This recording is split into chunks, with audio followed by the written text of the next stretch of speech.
Hello and welcome to Monday's Granada Reports, live with the latest across the northwest. Yes, hello. On the programme this evening. Calls for a change in the law from heartbroken dog owners after more dogs are stolen in the northwest than anywhere else in the UK. I just hope that she's all right, that nobody's mistreating her, she's not being used for breeding.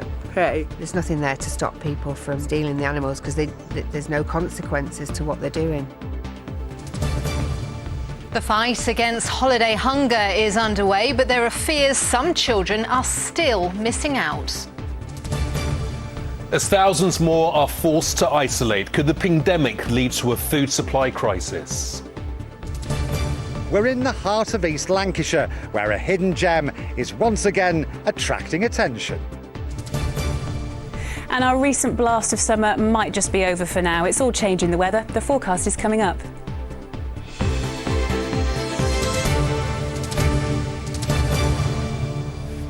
Yeah, thanks for your company. First tonight, to the calls for a change in the law from heartbroken dog owners who've seen their pets stolen.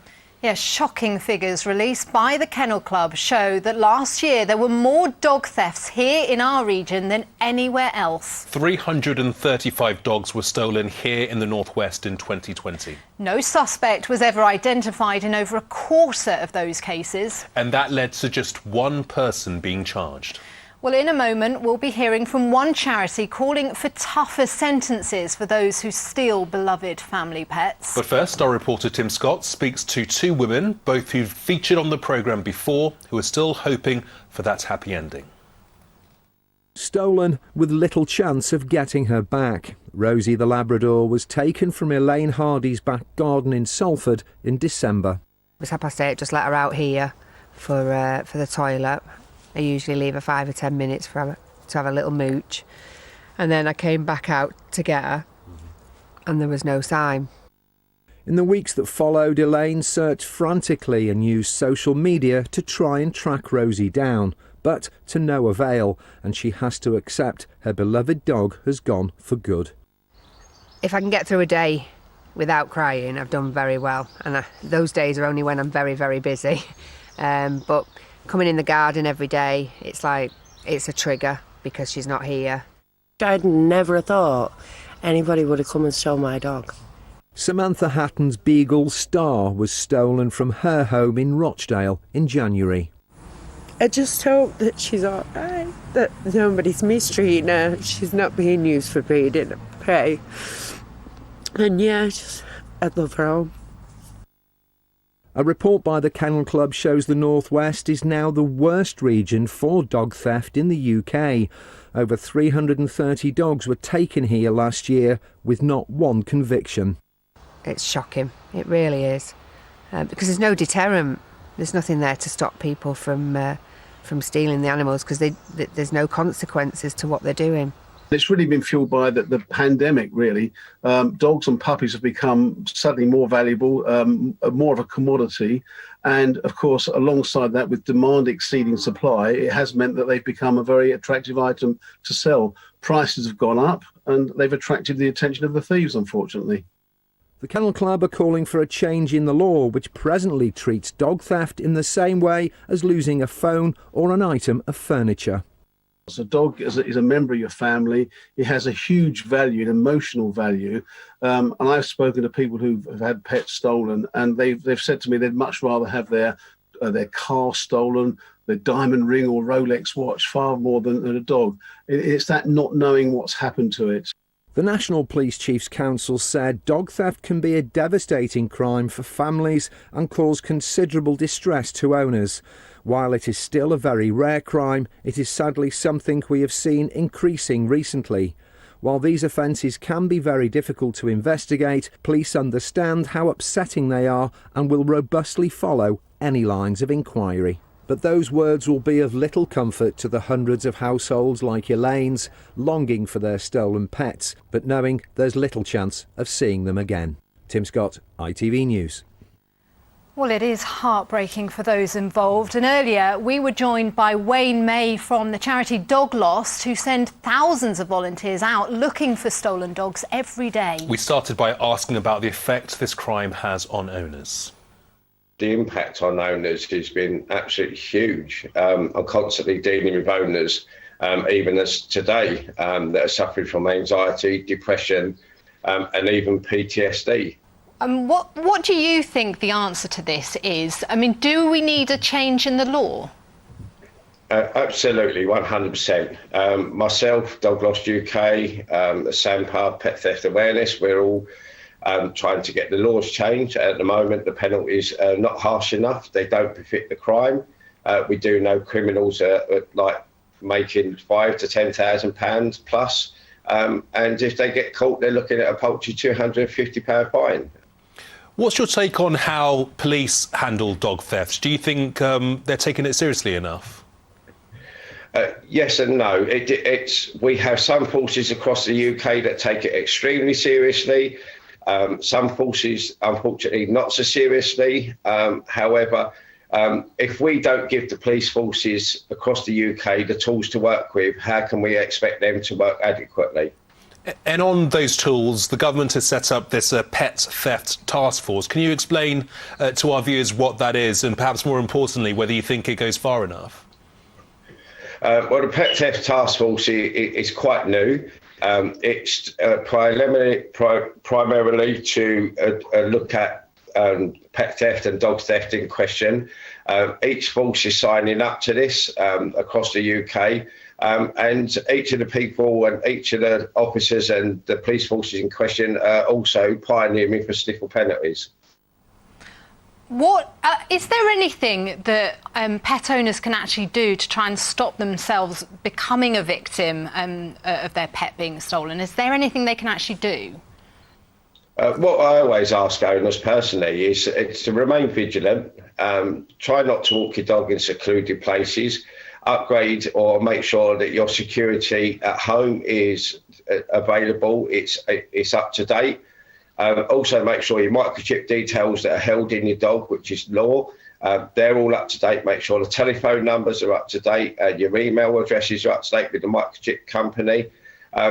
Although we've experienced a very high rate of dog theft over the last 18 months, it is still relatively rare. However, the impact is huge.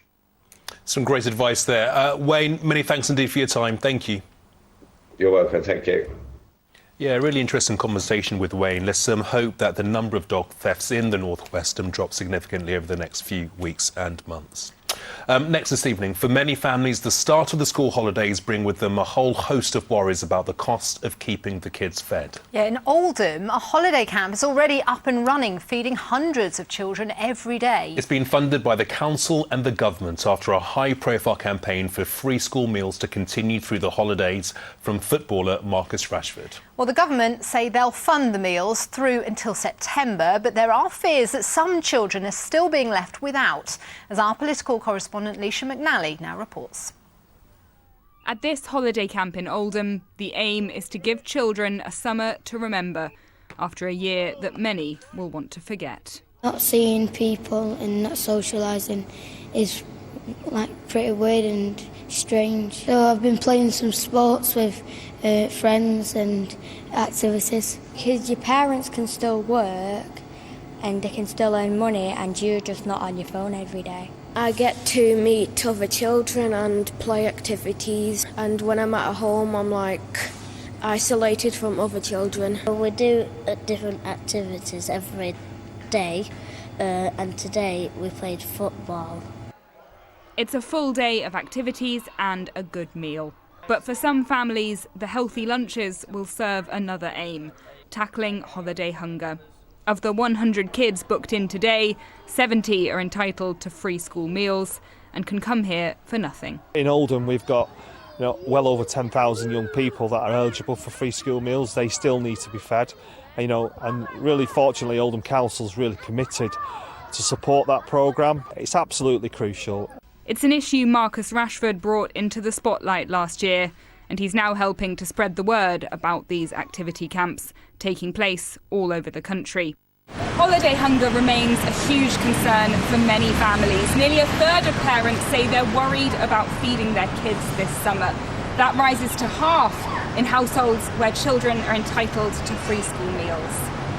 The The government's putting £220 million into helping councils fund programmes like this one.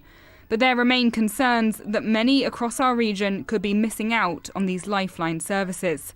Half of those eligible haven't heard of the scheme. There have been barriers to the holiday activity and food programme. We've done our best to work with the councils to try and tackle those. And it's more people knowing the opportunities there and the offer is there, because we know the demand will be so great in the borough. We've seen it within 2 weeks. The camp was pretty much sold out for the full summer, and we've got a waiting list. That is quite lengthy.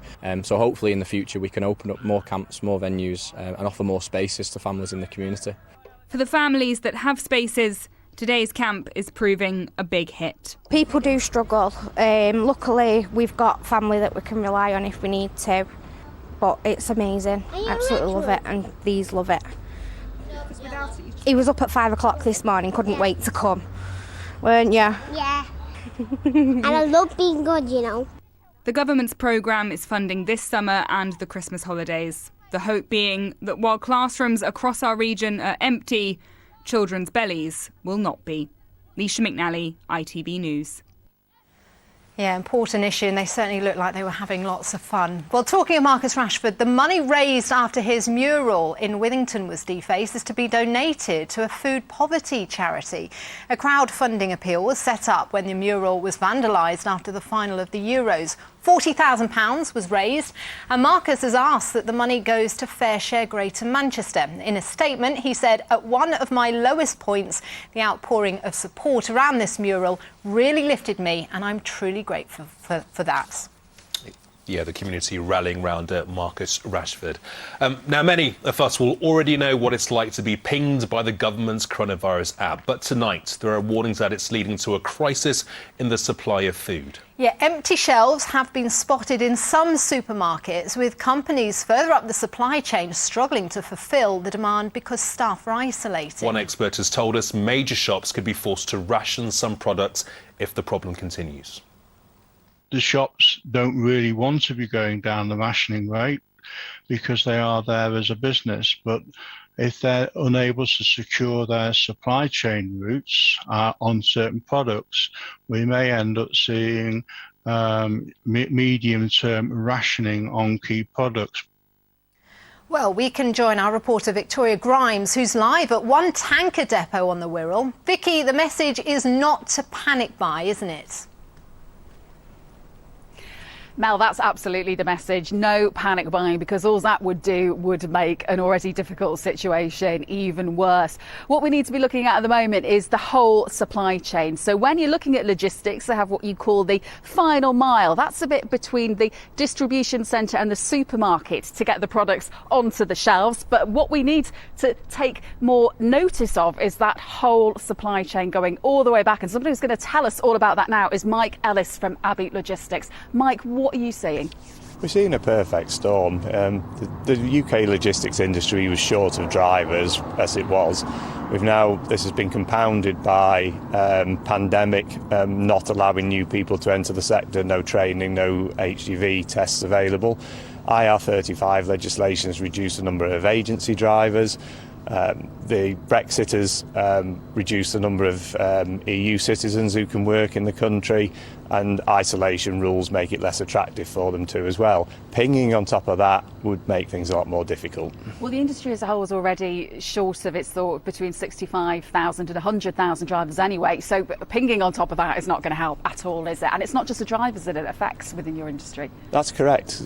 Supply chain needs everyone in it to function properly, so the tank and the lorry behind you can only run effectively if the schedulers plan its work and the planners route it, and inventory managers and fitters keep it on the road and safe.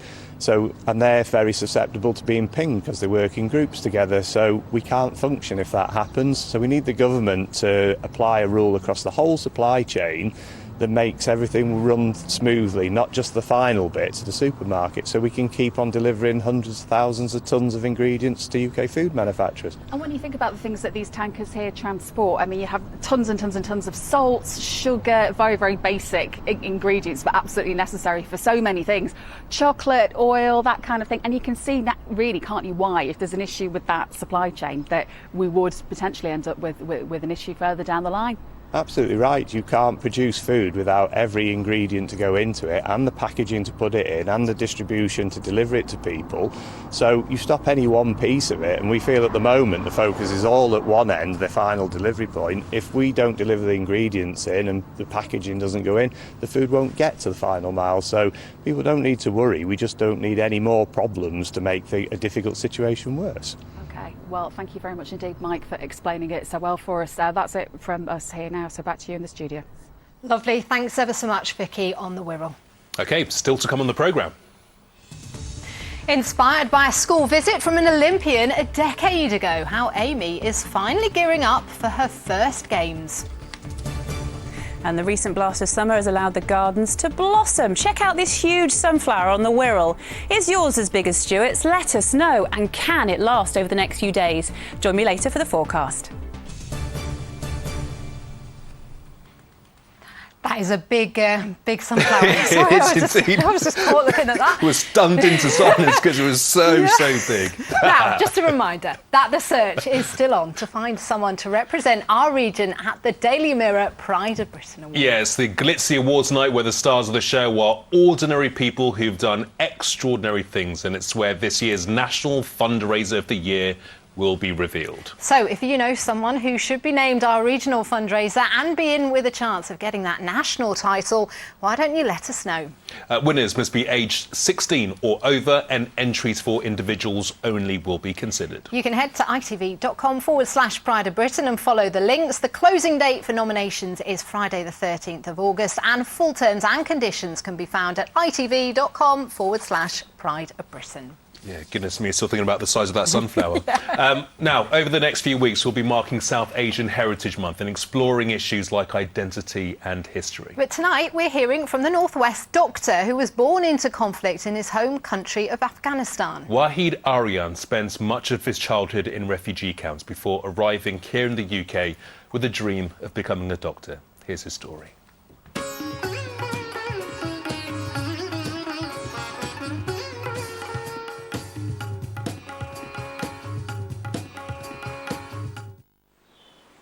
I was born in 1983 during the Afghan-Soviet conflict. We spent the first 5 years hiding from the daily rockets, bombs and shellings.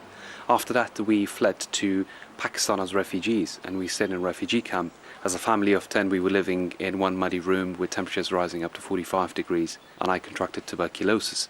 And it was during that treatment that I was inspired to become a doctor, when the doctor who was treating me gave me a stethoscope and a black and white textbook to play with.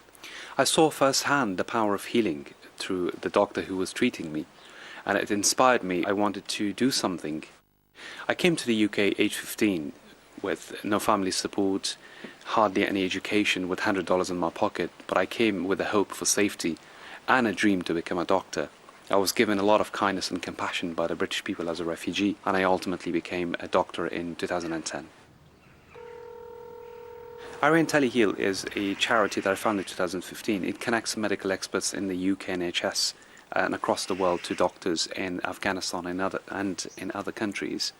They exchange medical expertise on smartphones. Britain has given me so much, so it's my way of giving back to Britain. The messages I would like people to take from my memoir In the Wars are, one, to understand the realities of conflict, of what people go through and why they flee.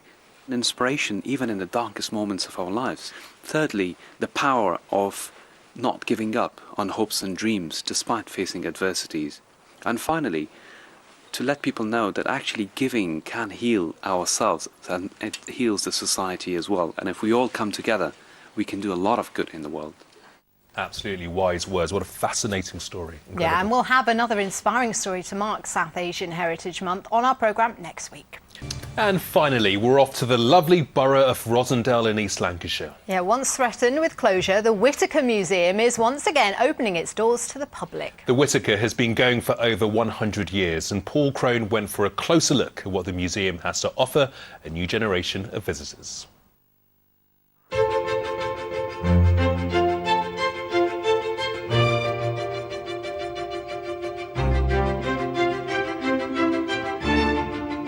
Don't expect your run-of-the-mill exhibits at the Whitaker Museum in Rawtenstall. Anywhere that has a room called the Cabinet of Curiosities has got to be worth a second look.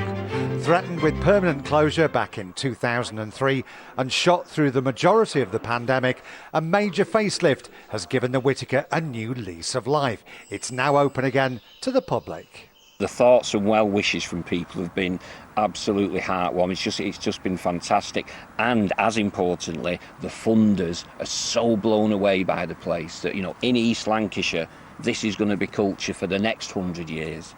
A Herculean effort by a dedicated team, along with funding from the Arts Council, the local council and the Heritage Lottery.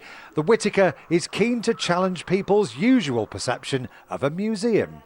It's a real unusual blend of old-style museum, bizarre and fantastical exhibits from our amazing collection, but mixed with that real high-quality visual art exhibitions.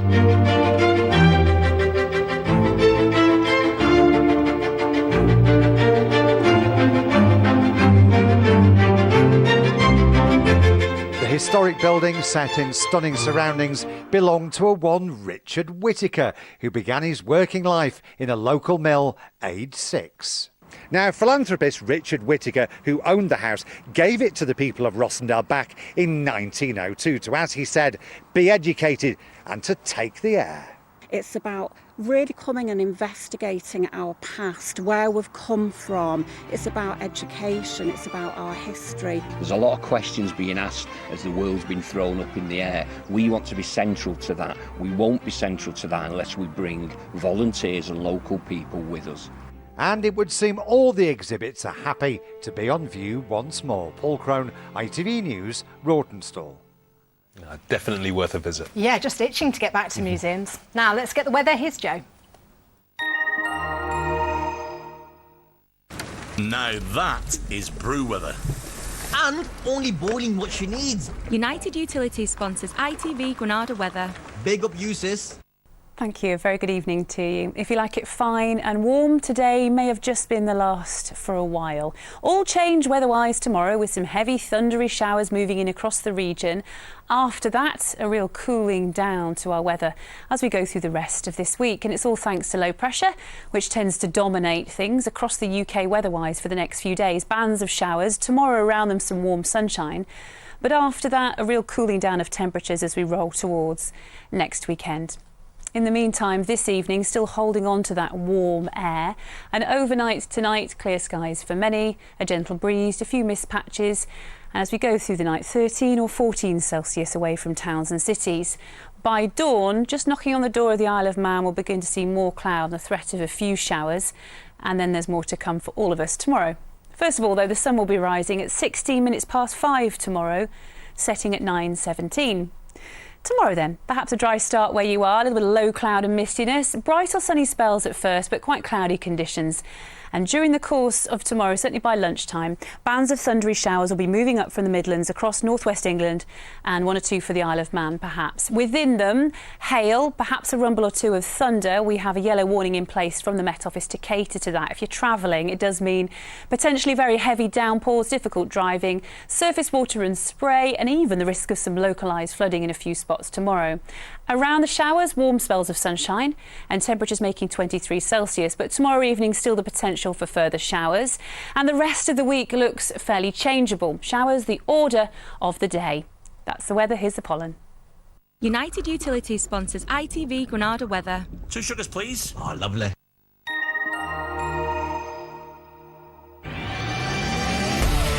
Hello, summer. Piri sponsors ITV Pollen Count. And the weather might not be the best over the next few days, but there's some good news for hay fever sufferers. Although it's moderate tomorrow, pollen levels will be dipping to low for Wednesday and Thursday. Bye-bye. Groans all around with news of the incoming wet weather. Bring back the sun. Poor.